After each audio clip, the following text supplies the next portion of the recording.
دنیا را گفتن وطن اصلی شما اینجا نیست. اینجا برای پی همه یک آزمایش خدا شما را روان کرده است و وطن اصلیتون اونجا است. شما باید در با وطن اصلیتون بیایین. اینجا برای آزمایش روانتون که برین. ولی قاری در اول چی خوند؟ الذی خلق الموت والحیات لیبلوکم ایکم احسن عملا. ولی پدر اهل دین بردن در خواب موندن سوره تبارک بروشده خوندن. سوره ملک میگیم تبارک الذی بیده الملک و هو علی کل شیء قدیر. آیت دیمش چی بود؟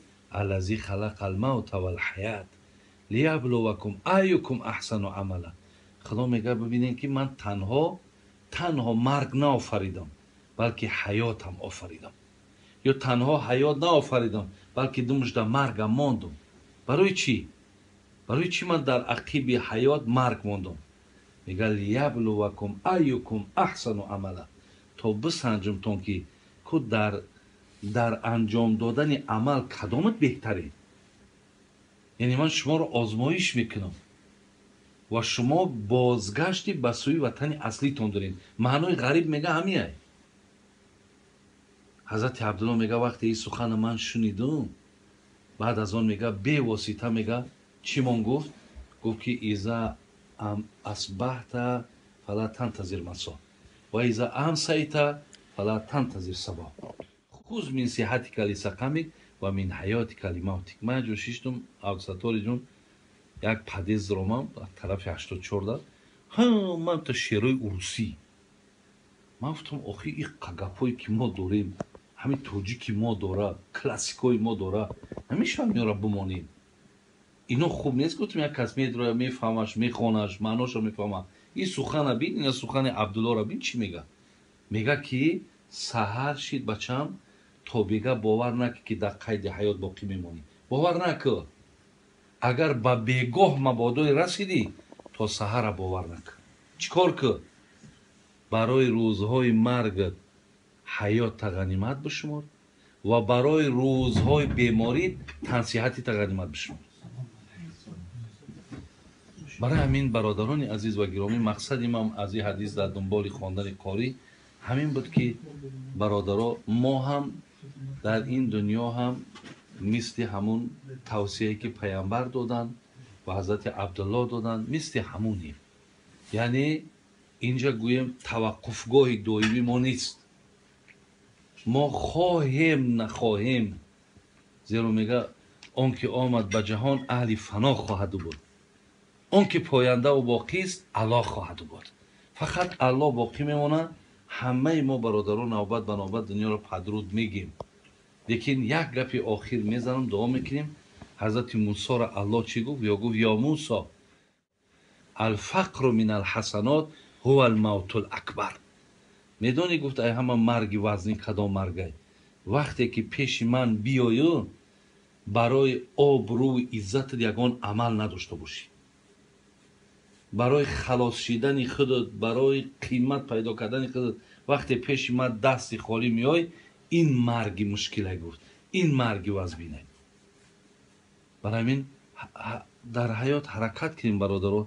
ما را دنیا فریب نکنه. خدا که بسیار مهربان. من چی میگم؟ میگم من از شاهرگ به تو نزدیکم. آیت میگه نه نحن اقرب الی من حبل الورید. ای شاهرگ به تو نزدیکم. این را ایروی دوست داریش میگه خدا. وقتی که دوستت میدارو میگه میگومد که دنیا فریبت نکنه. چخیلی که پیشینا را فریب کرد. برای همین فریبی را نخرین که بعد بسیار شیخ سعدی چی میگو؟ تو را دنیا همه گوید شب و روز. همین دنیا گفته سید میگه و نمیشنوی. تو را دنیا همه گوید شب و روز که هان از صحبتم پرهیز مده خود را فریب از رنگ و بویم که هست این خنده من گریه آمیز. خدا کنه برادرها که ما و شما در این حیاتی که داریم، حاضر تنی صحتی که داریم، روزهایی را که گذراندیم، هیچگاه بی پروا نباشیم، بی اهمیت نباشیم و هیچ وقت آفریدگار و رازقمون در یاد فراموشی قرار ندیم. زیرا این مرگم ناگهانی میاد. ناگهانیش به این مقصدی هست که ما همیشه آمادگی داشته باشیم، تیاریمون باید باشه. خدای مهربان ثواب این آیت‌های ربانی را، ثواب این پند و نصیحت را، ثواب این خیر انسان را به روح این پدر حاجی اهل‌دین رسانه. خدا روش شاد کنه، قبرش پرنور کنه. خداوند هر یک لغزش‌ها و کمبودی‌ها و خطاها را با فضل کرمش مغفرت بگردانه. خانه آخرت الله مهربان آباد گردانه. باقی مانده فرزنداش الله خصوص این دادر ما حاجی اهل‌دین، خدا عمری دراز، ایمانی کامل، سعادت دنیا و آخرت، جمع دوستان و نزدیکا و رفیقایی که در اینجا قدم ماندین، خدا قدمای همتون در حسنات نویسه و خیر دنیا و آخرت نصیبتون گردانه. ربنا تقبل منا انك انت السميع العليم و تب علينا انك انت التواب الرحیم. آمین یا رب. خدا رحم. البته کسی که از خدا میترسد، تمام حیوان ها و تمام انس ها از او میترسند. من این را برای شما یک مثال میارم.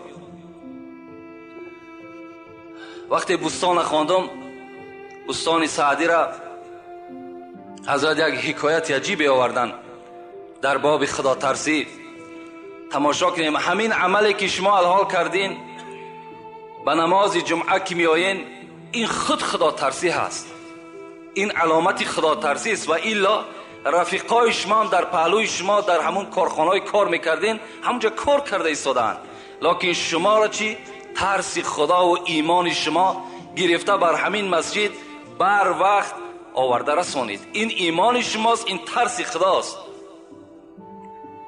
حضرتی را در نظم ادرارت حکایت کنند از بزرگان دین، حقیقت شناسان عین الیقین. سعدی میگوید این حکایه‌ای که من بر شما میکنم این افسانه نیست، بلکه این را حقیقتی دارد، بلکه این در تجربه حیات انسانها گذشتگی هست. آیا این چی حکایت است؟ شما گوش کنین. میگد این حکایت بیهوده نیست. حکایت کنن از بزرگان دین، حقیقت شناسان عین الیقین، که صاحب دل بر پلنگ نشست، همه رفت رهوار و مار به دست. یکی گفتش ای مردی خدای، بدین راه که رفتی مرا راه نمای. یک صاحب دل، یک خدا ترس مثل شما در بالای پلنگ میگه سوار بود.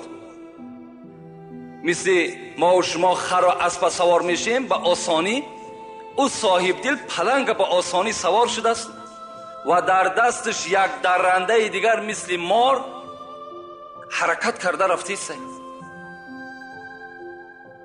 یک شخصی میگه از پیش برآمد گفت ای مردی خدای، بدین راه که رفتی مرا راه نمای. همین راهی که تو برای خودت اختیار کردی، این چه خیل راه بود؟ تو از کجا چی کردی که درنده رامی تو شد، نگین سعادت به نامی تو شد؟ این مرد میگه سوالش کرد چیکار کردی که این درنده، این پلنگ است، این مارم درنده هست، اینا چیکار کردی به تو رام شدن؟ حضرت چی گفتن؟ گفتن وگر ور پلنگم زبون است و مار، وگر پلنگم زبون است و مار، ار پلنگم زبون است و مار، وگر فیل و کرگد شگفتی مدار. حضرت میگه گفتن این پلنگی که من سوار شدم، این ماری که در دست من است، اگر ای برادر فردا ببینی که من بالای فیل سواره هستم و در دستم کرگس است، یعنی فیل هم درنده است، کرگس هم درنده است، شگفتی مدار. تو در تعجب نره، تو در تعجب نره که من فردا باز پلنگ سوار بشم و در بالای دستم اگر کرگس بگیرم. برای چی؟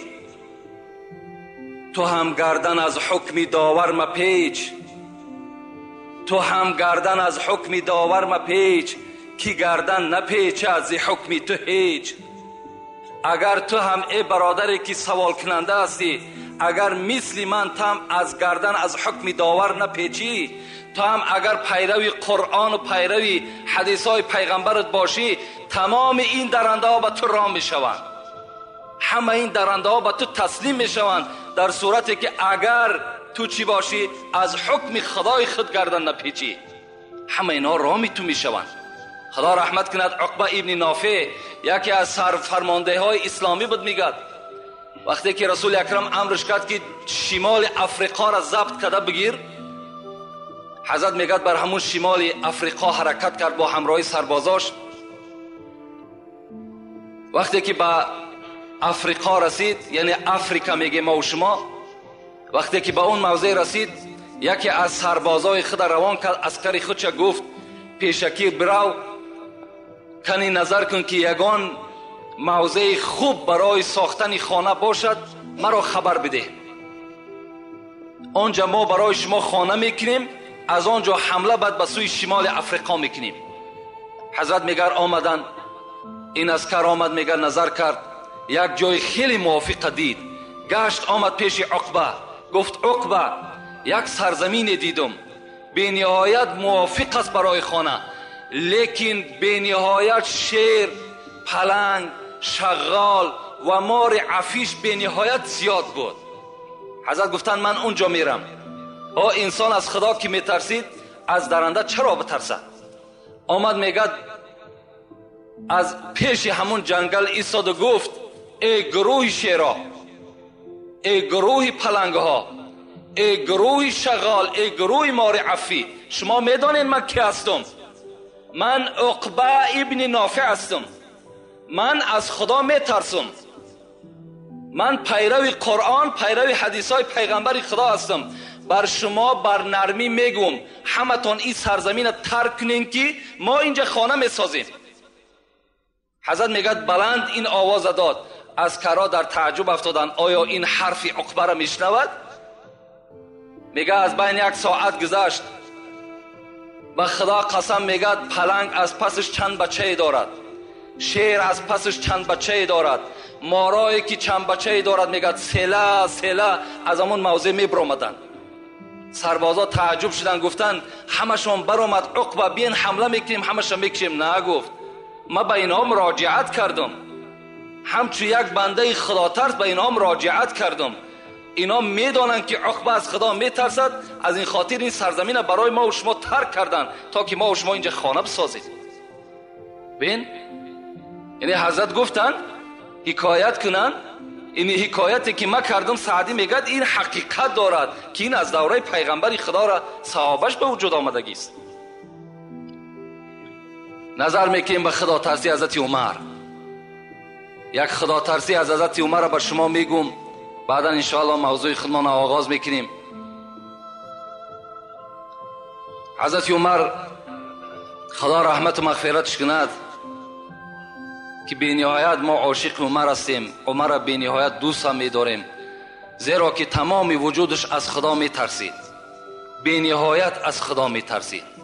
رسول اکرم بیهوده نگفتن لو کان بعد نبی لکان عمر ابن الخطاب، اگر پیغمبری ختم نمیشد هر آینه بعد من پیغمبر عمر بود. این گپ نمی گفت. عمری که رسول اکرم قصر او را در جنت دیده بود و حتی گفت من داخل قصر تو نشدم زیرا که غیرتی تو بالای من غلبه کرد.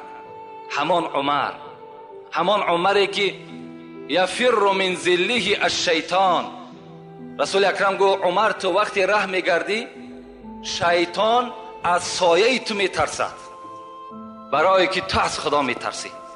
همین عمر عادت داشت که شبها در همان محله مدینه، در شهر مدینه سیر کند، تا بروز خواب نمیکرد. میگشت مردم چی مهمات داشته باشد، چی مشکلات داشته باشد، مردم در کدام موضوع صحبت میکند، چی کمبودی ها باشد، این گونه خلیفه ها بودن، این گونه پیشواها بودن. میگد بنز یک تیریزه آمد که یک زن میگد در بستر تنها خواب بود. میگد به خودش میگفت خدایا من از تو میترسم و الا اگر نترسم آتش بر این جاگه خود میزنم، یعنی زنا میکنم. میگه این سخن میگفت. چند مدت است میگفت خدایا این چند مدت است شوهر من در حرب است، در محاربه است. خدایا کی ایره میاری میرسانی؟ اشتهای شوهر دارم، پروردگار از تو میترسم و الا به زنا دست میزنم. میگه این سخن میگفت. عمر وقتی میگه این سخن شنید در وجودش یک لرزه پیدا شد. گفت در اصل انسان است آخه، اشتها دارد. در حال میگه پیش دخترش آمد، حفصه. این در زمانی بود که پیغمبر که از دنیا گذشته بود، عمر در خلافت نشستگی بود. حفصه که زن پیغمبر خدا بود، دختر عمر بود. آمد گفت حفصه، گفت از تو یک چیز میپرسم. چی چیز؟ زن چند قدر طاقت دارد به شوهر؟ حفصه میگه حیا کرد. زنها ای وقتا هم حیا داشتند، زنها به نهایت حیا داشتند. امروز بین خواهرای ما و شما در کدام سطح قرار دارند؟ ما و شما هم دهنامون پوشیدگی بار هم نمیگیم که امر خدا تا بجا بیار، از خدا بترس. حتی همین را نمیگیم، میترسیم، غیرت نداریم، نمیدانیم که فردا ما و شما را از این فرزندا میپرسند. اینا نمیگیم، اینا نمیفهمیم. میگه حیا کرد. گو حفصه گفت حیا نکن، تو اگرچه دختری منم باشی تو مادری من هستی، تو زن پیغمبر هستی. زنهای پیغمبر مادری ما هستند. میگه حفصه طاقت نکرد، به زبان نگفت و به دست اشاره کرد، 4 ایشان داد. گفت 4 ماه میتواند که زن به شوهر طاقت کند. و میگه آیتی را از سوره بقره خواند. این آیت معناش همین است که اگر مردها از شما 4 ماه جدا شدند، شما میتونین که نزد قاضی مراجعت کنین و خط طلاق خدا بگیرین. این 4 ماه را وقتی که میگه آیت که ذکر کرد، حضرت عمر در حال آمد پرسان کرد شوهری همین زن در کجاست؟ گفتن در ایران جنگ می رود، در ایران است. حضرت در همونجا خط برآوردن که کدام سربازی که به جنگ می رود از 4 ماه زیاد در محاربه اشتراک نکند، 4 ماه پس نزد زنش حتمی حاضر شود. این سنت حضرت عمر است که در جنگ هایی که حضرت عمر تشکیل میکرد این سنت جاری کرده بود، از 4 ماه زیاد یعنی عسکر جنگ نکند بلکه آمده زنی خودش خبر بگیرد. اینا بین این ترس خدا بود که حضرت اینا مشاهده کردند و اینا در عمل جاری کردند. یک شب میگه، یک قصه دیگرش میگیم انشاءالله، بعد دعا میکنیم. قصه های عمر به نهایت زیاد است، به نهایت زیاد است.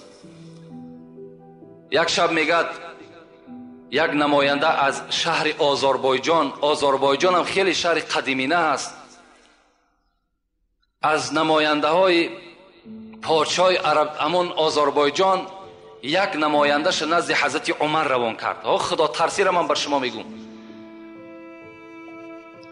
وقتی میگه این نماینده آمد شهر مدینه در رسید، شب بود. گفت خانه اگر عمر برم در شب تشویش می شود، شب در مسجد شب میگذرانم، سحر انشاءالله آن پیغامی که پادشاه بر من کرده است بر عمر میرسانم. شب میگه آمدم داخل مسجد در آمدم، همین نماینده آذربایجان.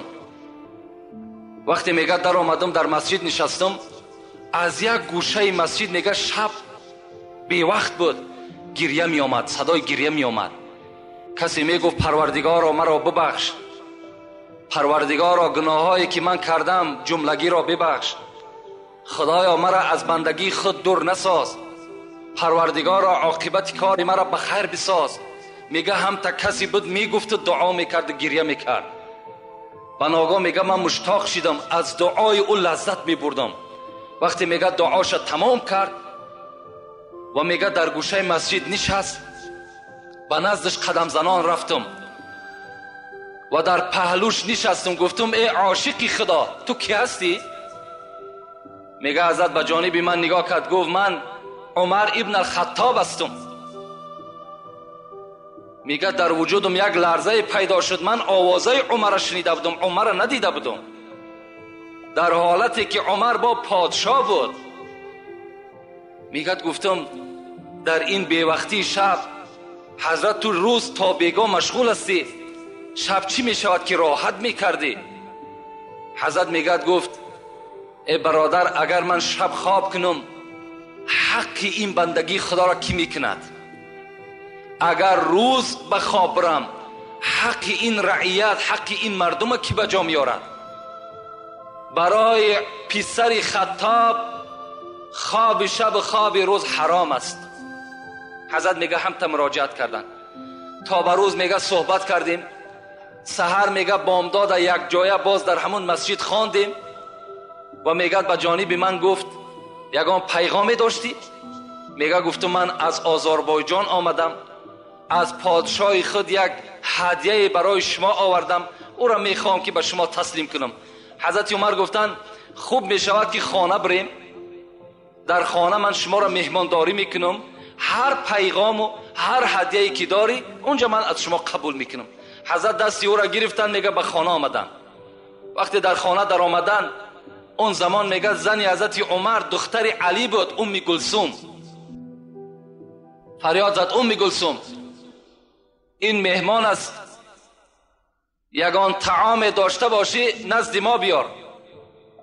ام کلثوم میگه صدا داد عمر در خانه به جز نان خشک و کمی از ملخ پختگی دیگر چیزی نیست. خانه پادشاه که از یک قسم دنیا در دست حضرت عمر بود، به جز نان خشک یک کمی از ملخ پخته دیگر چیزی نیست. در خانه پادشاه گوشت بریان نیست، در خانه پادشاه نان ملایم نیست، در خانه پادشاه یگان آش دمداختگی نیست، در خانه عمر پول نیست، مال نیست، در بانک ها پول ندارد. حضرت یک کمی خشک میگه نان آوردن. این نماینده آذربایجان میگه وقتی که من زیر دندان میماندم دندان من در اون نان گذر نمیکرد، نمیگرفت، لیکن عمر میدیدم آهسته آهسته میگه همون نان میخورد. وقتی که بالایی که جای نشستم فقط زمین خالی بود، چیز پرتافتگی نبود. بعد از این میگه به جانب من گشت گفت چی هدیه داری؟ میگه لطمه کشاده کردم، همون روی ما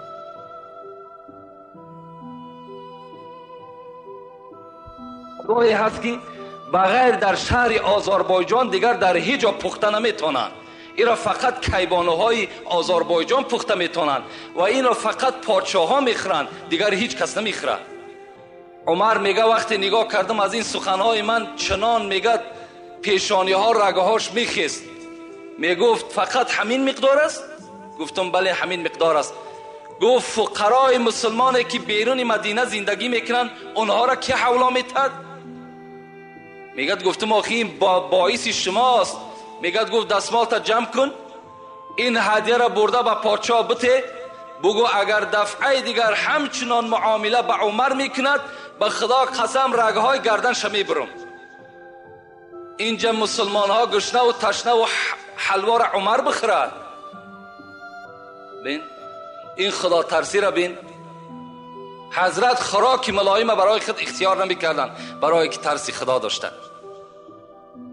رأس کل الامر مخافت الله، سر همه کارها ترسی خدا هست.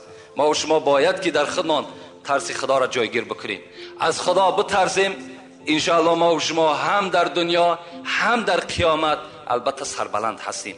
هیچگاه خواه در پنهانی باشین برادرها، خواه در آشکارا باشین، شما فقط و فقط تصور کنین که خدا شما را نگاه دارد. خدا در نظاره شما هست. چگونه که پیغمبر میگه اعبد الله کانک تراه فان لم تکن تراه فانه یراک. خدا را چنان عبادت کن که همچنانی که او را دیده ایستاده ای، اگرچه او را نمیبینی او تو را میبیند، همچنان خدا را عبادت بکن. جمعه پیشین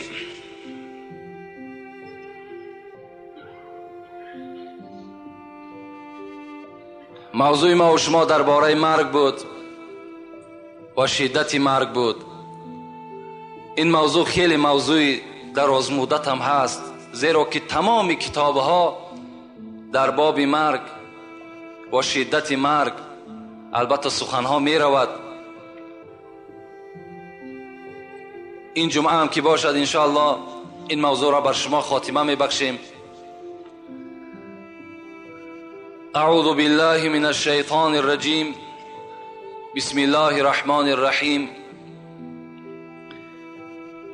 منها خلقناکم و فیها نعیدکم و منها نخرجکم تارة اخرى. صدق الله العظیم. خدا بر ما و شما میگوید ای بندگان، شما از خاک آفریده شدید. یعنی پدر شما حضرت آدم خداوند از خاک خلق کرد. و فیها نعیدکم، شما را مادامی که من از خاک پیدا کردم میگد خدا، و فیها نعیدکم، باز شما البته به خاک مبدل میشین. خاک بودین باز به خاک مبدل میشین. و فیها نعیدکم و منها نخرجکم تارة اخرى، باز از همین خاک روز قیامت وقتی که امر به زنده شدن شما می شود، شما باز از همین خاک سر می بردارین. شما از خاک پیدا شدین، به خاک رجوع میکنین، باز از همین خاک روز قیامت شما سر می بردارین. اگر چندی سلیمانی به خاک دهر یکسانی، اگر چندی سلیمان بی نهایت بای بود، حضرت داوود بچش، اگر چند تای سلیمان باشی میگد، اگر چندی سلیمانی به خاک دهر یکسانی، و یا جمشید و خاقانی به خاک دهر یکسانی، اگر قند و عسل نوشی، اگر قند و عسل نوشی، اگر ملبوسی زر پوشی، به ماهرویان در آغوشی به خاک دهر یکسانی.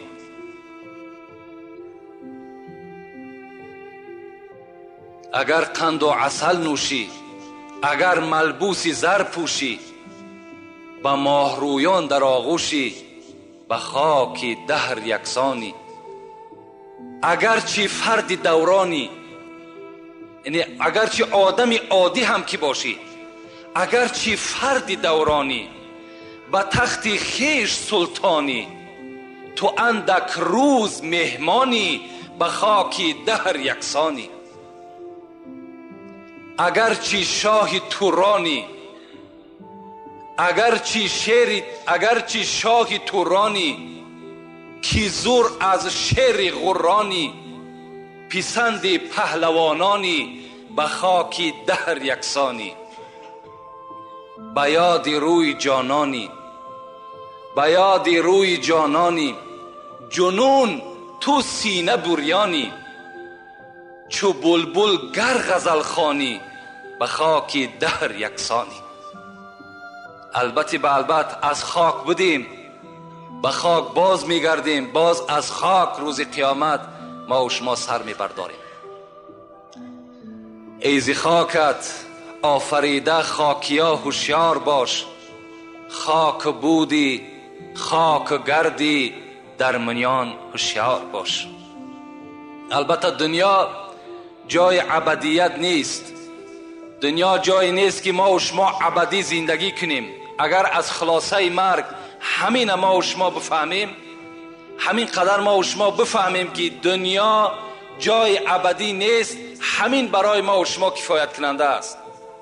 رسول اکرم میگه کفا بالموت واعظا، برای شما داملای امر معروف کننده لازم نیست در صورتی که آدم عاقل تابوت بیند باید که عبرت بگیرد. میگه پیغمبر تابوت برای شما دام الله هست، تابوت برای شما خود مولوی هست، همون خود برای شما عبرت هست.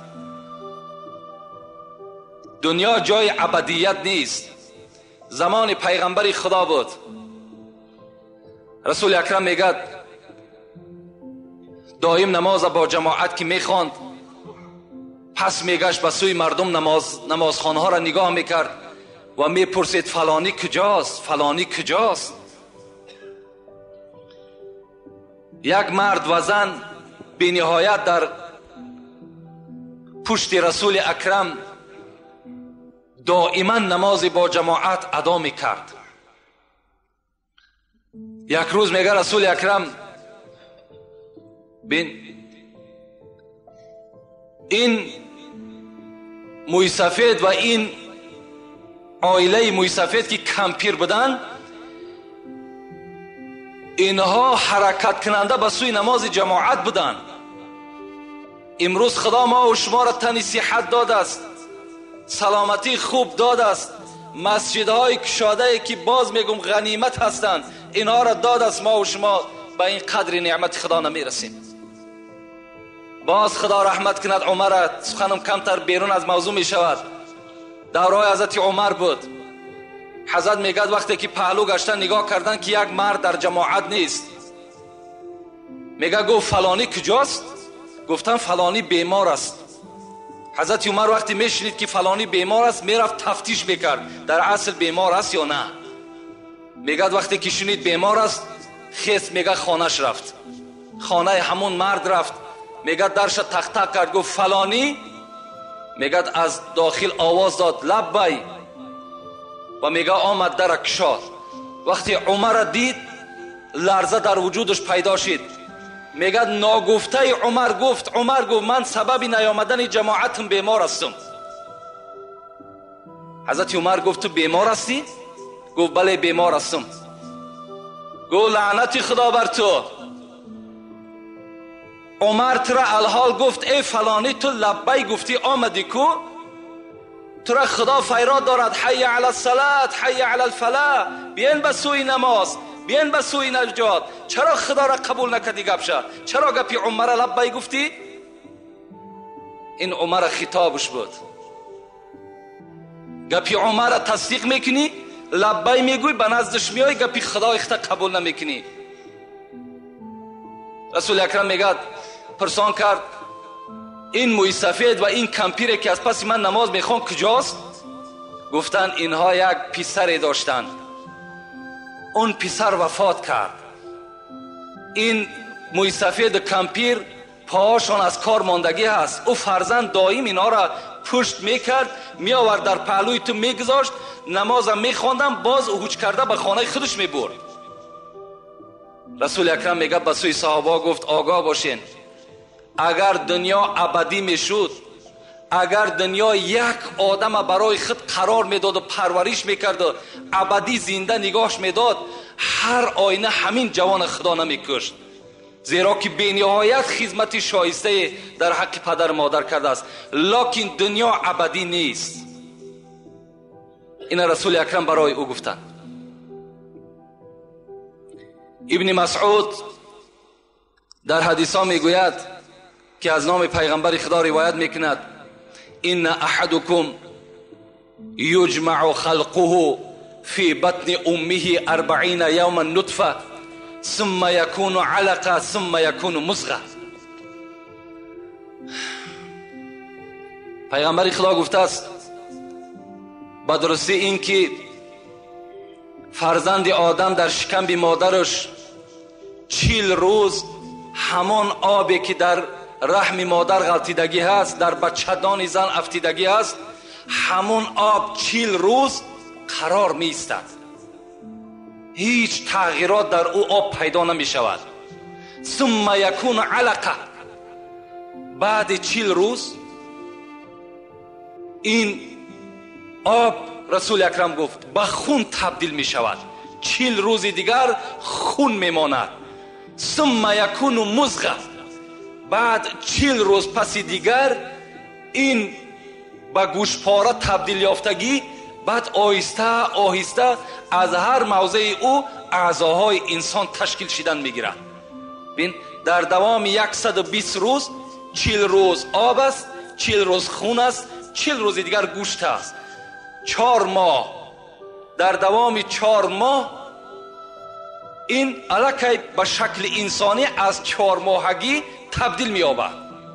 تا 120 روزه اگر فتوای امروزه میگد اگر زن بخواهد که ابورت کند، یعنی فرزند سقط میگیم، اگر نابود کند جایز است، لیکن بعد 4 ماهگی دیگر جایز نمی شود، حکم قتل در بین پیدا می شود، همچنان که فرزند خودش قتل کرده است.